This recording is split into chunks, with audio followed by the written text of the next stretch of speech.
Hi guys, I know it's morning musings, but by the time I've managed to get around to actually coming on and recording this, it's 10 o'clock at night, so it's nighttime musings from earlier on this morning.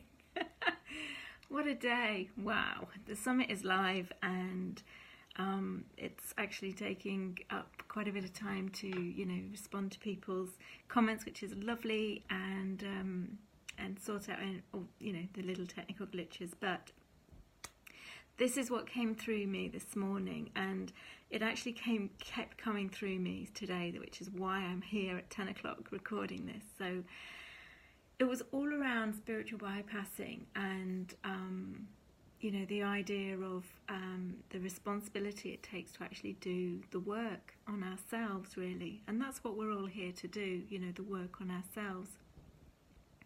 It's really the biggest part of our soul mission, our soul purpose, is to release the blocks, release the energies that no longer serve us, and actually make the space so that we can embody more of our light and then radiate that light out into the world. And it was interesting because I had a healing session with a client yesterday, and this is really what kind of triggered this response from the guides, which was, it was all around something that had happened and the amount of responsibility that she felt on another's feelings or actions and thoughts following this thing that had happened. And the guidance that came through was really all about, we are only responsible for ourselves. We cannot make another person think, feel, do anything. They make those choices for themselves. And we also can't second guess and assume and perceive how somebody is going to take something. We can only be true to ourselves and express our truth. And as long as we are sending out the energy into the field from a place of love, from a place of, my greatest and highest good with harm to none, then that's all we're responsible for doing.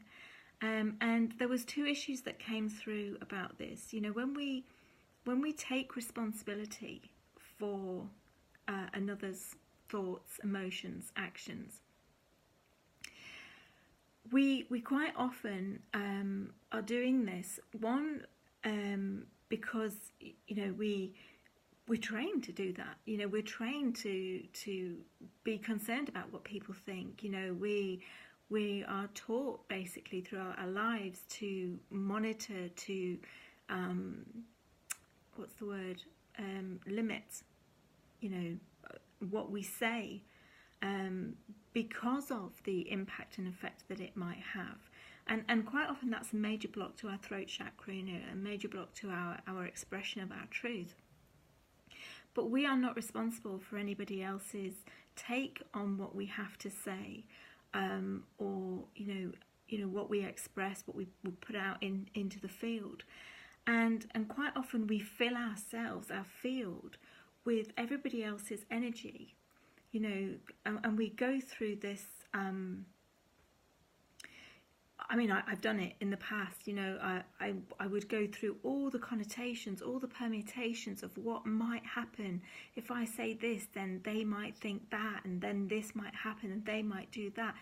A million and one different possibilities of what might have occurred, had I said a certain thing or done a certain thing. And in fact, it completely stopped me from doing or saying anything, because I came into this energy of analysis paralysis. I ended up not doing anything, not expressing my truth, purely because I tied myself up in so many knots on what might occur if I did. And the other aspect, the internet. I'm not sure if the internet connection is kind of dropping out, because it says it's recording at the minute. We'll see how we get on. The internet seems to be dropping out. It says it's recording. So we get caught in this analysis paralysis. We actually stop ourselves from doing anything because we're so caught up in this myriad of possibilities of what might happen if we do express our truth. And the other thing is the spiritual bypassing. Sometimes we feel ourselves, our field, with the concerns of others, the problems of others. And we worry so much about what, somebody might think, what somebody might feel. And we take responsibility for their feelings and their energy, that we actually avoid actually doing any work on our own, because we've filled our field with everybody else's stuff, but we can't actually determine what's our stuff and what's theirs, and therefore it kind of distracts us from actually identifying, having an awareness of our stuff to deal with, and actually being able to do the work.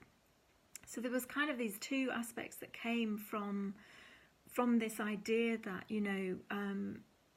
filtering ourselves, filtering what we say, how we behave, and not being our authentic self, based on this idea of responsibility for another's feelings, another's thoughts, and another's actions. And so that very, very clearly came through. You are not responsible for anybody else's stuff. And actually, we disempower people when we take responsibility and say, oh, there, let me deal with that, because you're obviously not capable of it. And so there is this kind of spiritual ego as well, to be very, very aware of the kind of the motives of where we're coming from. And then that was the next thing, awareness. Awareness is the key.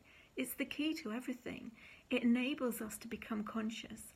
If we're not aware of what we're doing, or how we're responding, reacting, if we're not aware that we're coming from this automatic program that's just running through our system, then it's a habit, it's a habitual thing. We can't do anything about it. But the minute we become conscious, the minute we start to become aware of these patterns, these programs that are running in our system, then it becomes a choice. And we get to consciously choose, do I continue going down this line, behaving in this same way, or do I make a change? And there was a really interesting point that was made by, oh goodness, it's late and my head's a bit of a... I will remember the name, and I will put it in the comments because I want to refer to him. He is an evolutionary astrologer. He's with the New Paradigm Astrology team. I want to say Raza, but anyway, it will come to me. He's basically saying that, change, when we make changes, that gives us insight. But having insight doesn't necessarily create change, because, we're making a choice. When we have awareness, we have a choice point. Do we act in the way that we've always acted and continue down that line? Or do we actually choose into doing something different? And so that was another thing that kind of came through this, having awareness is the key to everything, our soul evolution, our spiritual development, getting on track with our soul mission, whatever you want to call it. It's having that awareness, and that awareness comes from actually being present and being able to see what, from a detached perspective, what's going on. And I know that I really experienced that when I had my accident in 1996 and I was paralysed. It gave me that space. It gave me that space to stop being distracted by everything that goes on in the world that, we fill our lives with, our minds with. And actually take that internal step back, but also the external step back, and come into that silence where I could just look from that loving, detached place on all these patterns and programs that were running with my interactions with people. And that was the other thing that came through. Our external environment is basically a mirror. It's a reflection to our internal landscape, and it exists, our relationships with others, whether it's just this really kind of random relationship, connection with somebody in a supermarket, or with our most intimate partners. They are there. They are brought into being through our highest aspect of self, so that we can have this mirror to our internal landscape to give us that awareness of what's going on inside of ourselves. So if you find yourself being triggered by something in your external environment, you're triggered by a particular relationship with somebody, their behavior, whatever, that's an opportunity. It's an opportunity to look within, to go into that silence and actually go, well, that's interesting. Because if I can see that in another, then that lies within myself. And you then get to be the detective and start to unpick this kind of whodunit kind of thing. And it is about playing with it. I mean, this is the work in inverted commas, but it's about bringing joy to the work. It's about playing, enjoying this process of awareness, enjoying this process of unraveling these aspects within you, these blocks, these automatic programs that are running through our DNA that we weren't consciously aware of before, but now it's actually the world's brought it in front of us and said, take a look at this. It's given you that opportunity. And it's interesting because our relationships with people are our biggest lessons. They are our biggest opportunity for our lessons to be learned. And our intimate relationships are, the juiciest ones. They're the best ones because they are the ones where we really kind of are able to get up close and personal with that mirror and really see our internal landscape. But one thing that came through in the healing session was this idea of Russian dolls. The little dolls that one's inside another, inside another, inside another. And this really came through because sometimes it's hardest to actually do the work, to have that awareness and make those changes in our most intimate relationships because they mean so much, and we feel there's a point in our journey where we actually feel that our wounds are going to be triggered if we make changes in that environment, and it doesn't feel safe because some of my core wounds have been around belonging, been around family, being around being loved and accepted. There was no way that I could start this process of doing the work and unraveling these programs within my most intimate relationships.